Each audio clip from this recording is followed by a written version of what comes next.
Welcome back to today's session.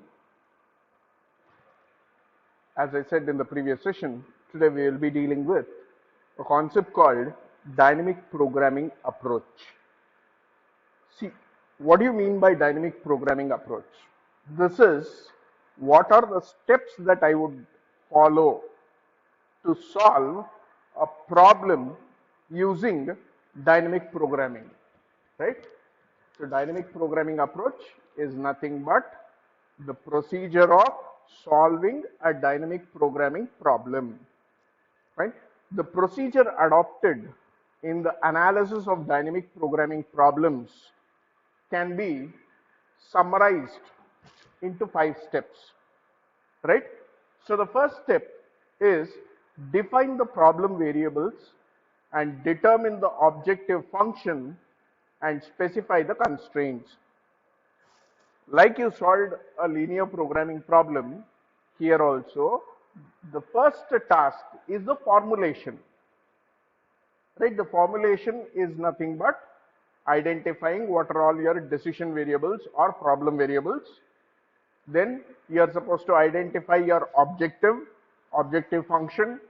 Then what are all the constraints of the problem that you are supposed to identify.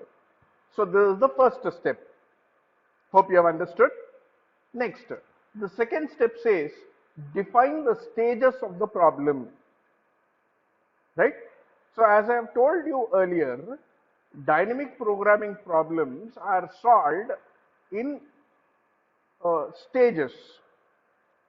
So here, before we go into the solution domain, we are supposed to define or identify the stages, or into how many stages we are supposed to divide the problem into.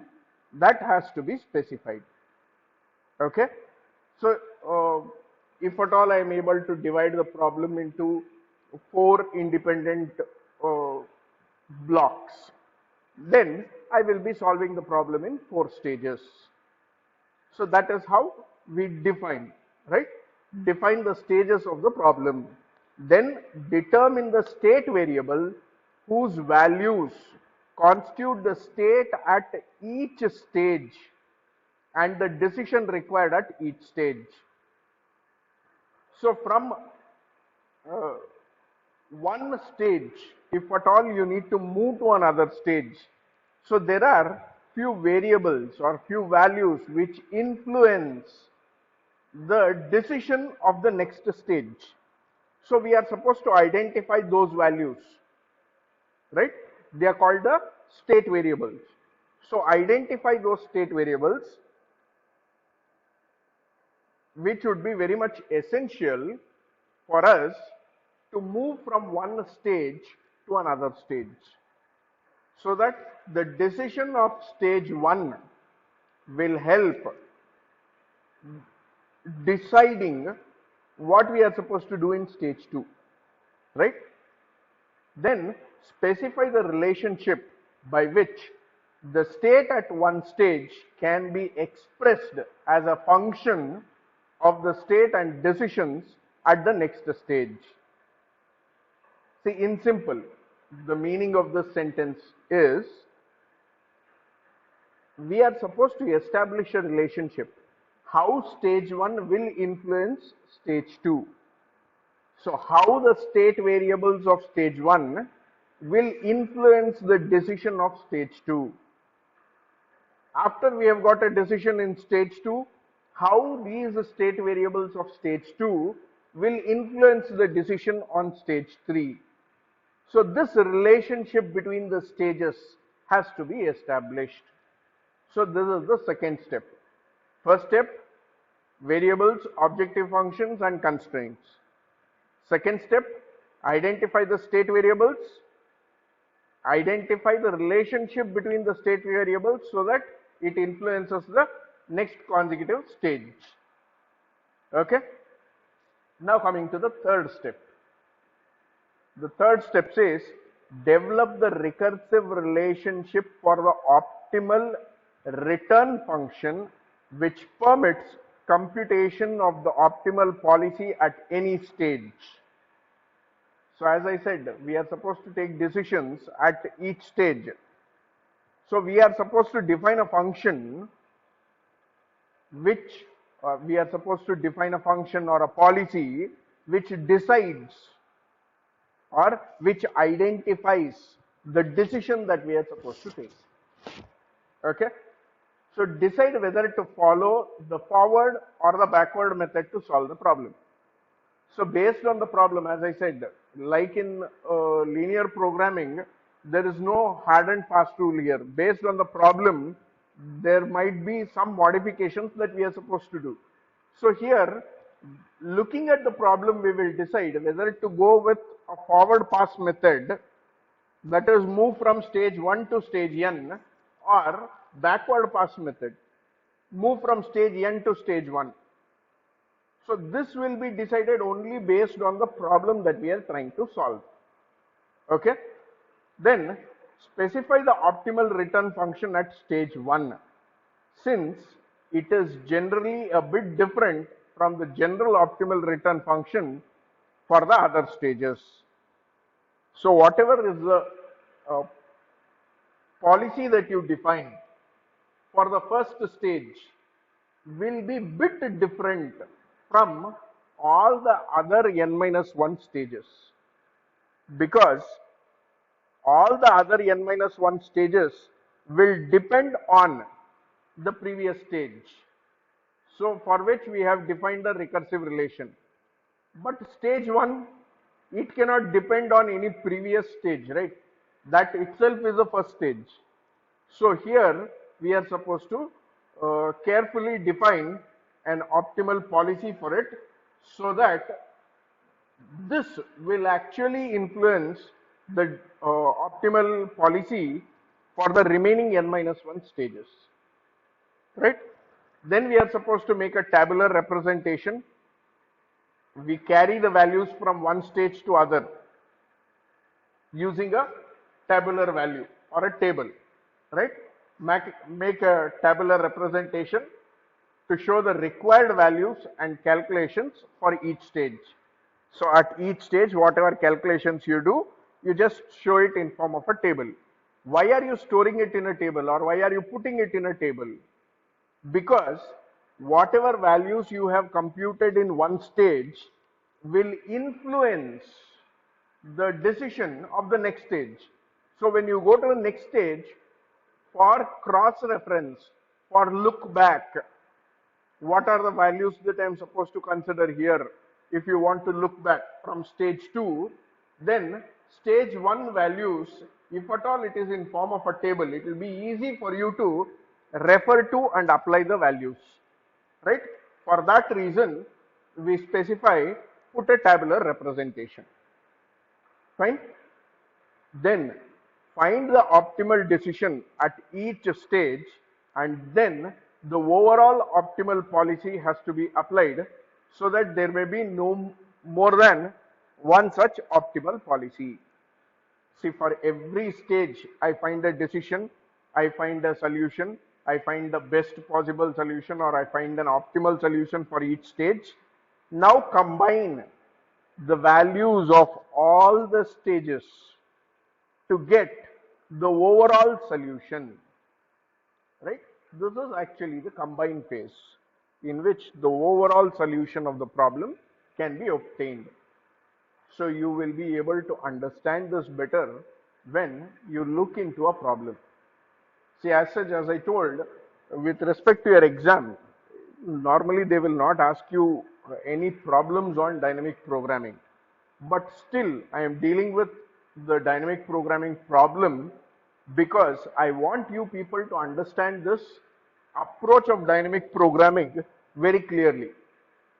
So you will understand this theory part when you apply it in a problem, right? That is why I am solving a problem. Okay.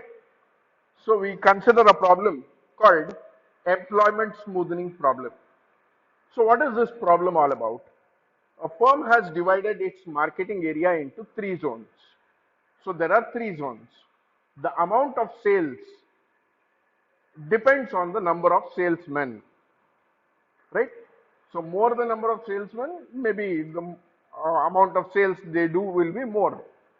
So that is what they have specified. The amount of sales depends upon the number of salesmen in each zone. Okay. The firm has been collecting the data regarding sales and salesmen in each area over a number of past years. So for certain number of years they have collected some data.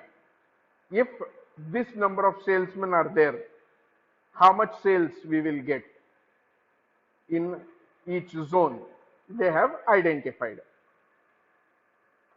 Whatever data they have collected, the information is summarized in a table below, right? They have given that data in form of a table here. So here it specifies if there are no salesmen, how much sales will happen in zone 1, how much sales in zone 2, how much in zone 3, right? If you have one salesman, how much sales will happen? If two, how many salesmen will happen? Or how many sales will happen? So all this is collected and given to you in form of a table. Then what are you supposed to do? So that is what has been specified in the next sentence. For the next year, firm has only 9 salesmen, and the problem is to allocate these salesmen to 3 different zones so that the total sales are maximum. Now the problem is you have totally 9 salesmen. You are supposed to allocate them. You are supposed to divide them. These many number in zone 1, these many in zone 2, these many in zone 3.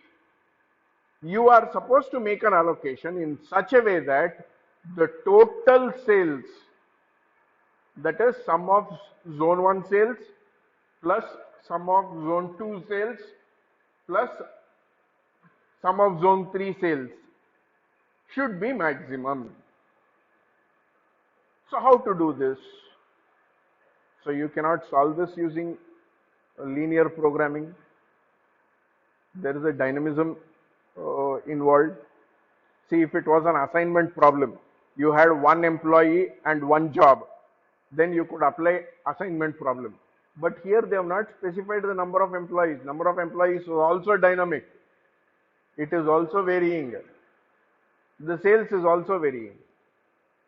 So therefore you are applying dynamic programming problem, or solving using dynamic programming method.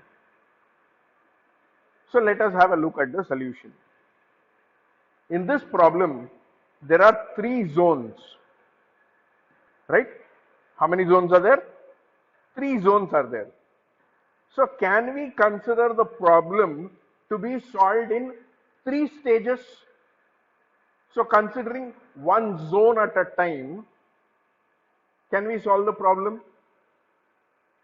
Right? So that is the approach. See here, define the number of stages. So that is what I am doing here. Because I had 3 zones, I am trying to represent it as a problem of 3 stages. And the number of salesmen represent the sales state variables. So how many salesmen I have allocated for each zone will represent the state variable. Okay. So I will start off with the first stage. My major aim is to maximize the sales, right? So I will consider zone 1. We start with zone 1. The amount of sales corresponding to different number of salesmen allocated to zone 1 are considered. So what am I doing in the given problem? Zone 1, whatever values I had, 30, 45, 60, 70, 79, 90, 98, 105, 100 and 90. Same thing I have copied here. See, 0 salesman 30, 1 salesman 45, 2 salesmen 60, 3 salesmen 70, 4 salesmen 79, 5 salesmen 90, 6 salesmen 98, 7 salesmen 105, 8 salesmen 100, 9 salesmen 90. So whatever was given in the problem, I have just copied it as it is. So my stage 1 is almost complete, right? In stage 1, I have considered zone 1, and at zone 1, based on the number of salesmen, what is the profits that I get, I have considered. So I am carrying this into stage 2, right? Now I am considering zone 1 and zone 2.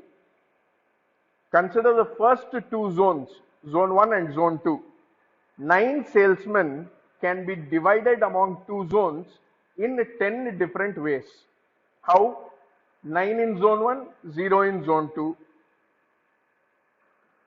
Then 8 in zone 1, 1 in zone 2. 7 in zone 1 and 2 in zone 2, so on. Right? So all that combination I have just written. See the number of salesmen in zone 1, 0, 1, 2, 3, 4, 5, 6, 7, 8, 9. Similarly in zone 2, 0, 1, 2, 3, 4, 5, 6, 7, 8, 9. And the individual profits of the zone, 30, 45, 60, 70, 79, 90, 98, 105, 190. This is for zone 1. Similarly for zone 2 it was 35, 45, 52, 64, 72, 82, 93, 98, 100 and 100. Okay. Now I will consider the combinations. What are all valid combinations? 0 in zone 1 and 0 in zone 2 is valid? Yes, because it is not crossing 9. I should not exceed 9 salesmen at any stage.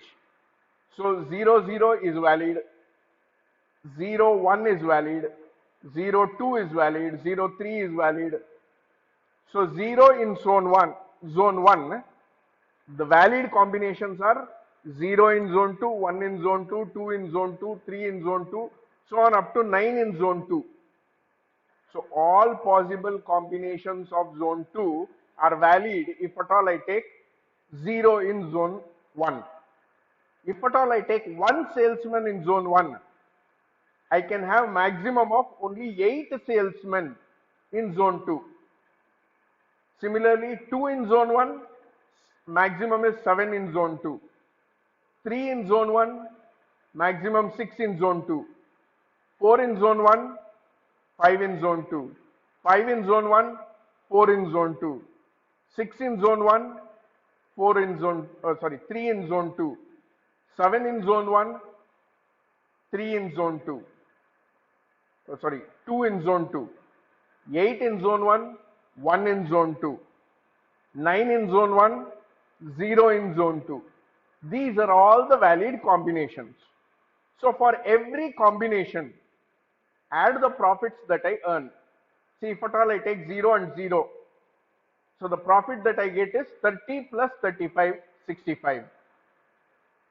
So when I take this combination, 35 plus 45, 80. Then if at all I take this combination, 35 plus 60, 95. Okay. So all such combinations I have taken. Each combination will have associated with it certain returns, that is the profit earned. The returns of all numbers of salesmen, total 9, 8, 7, so on up to 0, are shown in the table below. Okay. So now, for a particular number of salesmen, the profits for all possible combinations can be read along the diagonal. So maximum profits are marked by star. What does this mean? So for any combination that I take, I am supposed to compare the profits in the diagonal. So in 9, see the diagonal, 130, 145, 158, 163, 161, 162, 162, 157, 145, 125. Which is the highest amongst all this? 163. So I have put a star. Okay. Take the combination of 8, 130, 143, 153, 152, 151, 154, 150, 150, 135. Maximum is 154. Now take this diagonal. Maximum is 143. You have it in 2 places. Not a problem. Put 2 stars. Take this combination, maximum is 135.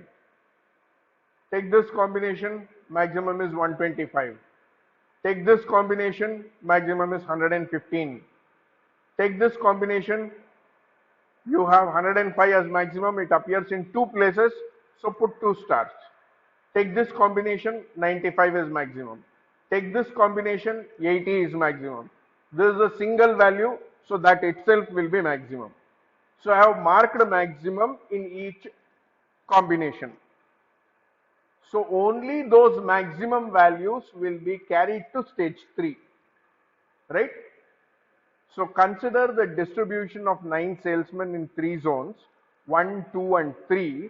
The decision at this stage will result in allocating certain number of salesmen to zone 3 and remaining to zone 2 and 1 combined, and then will be followed by the backward process. They will be distributed to zone 2 and 1. So what does it mean? So nothing. We have just taken the values from the previous table. So if the salesman was 0, what was the maximum? 65. So 0 is 65. Where you got it? 0, 0. Right? Therefore I have written it as 0 plus 0. Then for the combination 1, I got 80 as the maximum. Where is it available? 1 plus 0. 1 in zone 1 and 0 in zone 2. Right? That is what I have written. 0 plus 1. Because I have written it as zone 2 plus zone 1. So therefore zone 2 0, zone 1 is 1. I get a profit 80. So for the combination 2, I got 95. So zone 2 is 0, zone 1 is 2. So 0 plus 2. Fine. Next, 105. I got it in 2 places. It was here as well as here. Right? It was 0 plus 3 or 1 plus 2. 0 plus 3 or 1 plus 2. Okay. Next, in the next case, I got 115. It was only in one place. So which is 3 plus 2. Sorry, 1 plus 3. 0 is there, na? So 1 plus 3. Next place, it was 125. So which was 5 plus 0. Sorry, 0 plus 5. 0 plus 5. Next, 143 in 2 places. Right? 143 in 2 places. 3 plus 4 and 1 plus 6. Similarly, for 8, 154 at 3 plus 5 and 163 at 6 plus 3. Now, if at all I had 0 salesmen, I could take 9 salesmen in zone 3. So this is the total of zone 1 and zone 2. Right? So if zone 1 plus zone 2, I have taken 0 salesmen, how many salesmen I am left out with? 9. So I can apply 9 salesmen. So from the first table, if at all I take 9 salesmen, I can get a profit of 110. That is what I have written here. Now the sum will be 65 from zone 1 and zone 2, 110 from zone 3, 65 plus 110, 175. Okay. So similarly, if at all I take 1 salesman for zone 1 and zone 2, I am remaining with 8. So 110 is the profit that I earn if at all I take 8 salesmen in zone 3. So the sum will be 110 plus 80, 190. Okay. Next, if at all I take 2 salesmen here, I get a profit of 95, and remaining 7 salesmen in zone 3, I get a profit of 110. So sum is 205. Okay. Next, if at all I take 3 salesmen in zone 1 and zone 2, I get a profit of 105, remaining 6 in zone 3, I get 102. So 102 plus 105, 207. If at all I take 4 salesmen in zone 1 and zone 2, remaining 5 in zone 3, I get a profits of 115 plus 95, which is 210. Next, 125 by 5 salesmen in zone 1 and zone 2, remaining 4 in zone 3, 82, 125 plus 82, 207. 6 in zone 1 and zone 2, 3 in zone 3, 135 plus 70, 205. 7 in zone 1 and zone 2, 143, 2 in zone 3, 60, so 203 total. 8 in zone 1 and zone 2, 154, 1 in zone 3, 54, so 208. 9 in zone 1 and zone 2, 0 in zone 3, then the profits are 163 and 42, sum will be 205. Out of all the profits that you get, the maximum profit is obtained at 210, right? So if at all you are supposed to earn 210, you should have 5 salesmen in zone 3 and 4 salesmen in zone 1 and 2. So how did you allocate it? 3 in zone 1 and 2 in zone 2, right? So 5 in zone 3, 3 in zone 1, 1 in zone 2, right? So that is your final answer. From the above table, we observe that the maximum profit for 9 salesmen is 210 if 5 salesmen are allocated for zone 3, 1 salesman for zone 2 and 3 salesmen for zone 1, right? I have summated the answer. Max profit is equal to 210. Allocation is zone 1, 3 salesmen, zone 2, 1 salesman, zone 3, 5 salesmen. Hope you have understood the problem.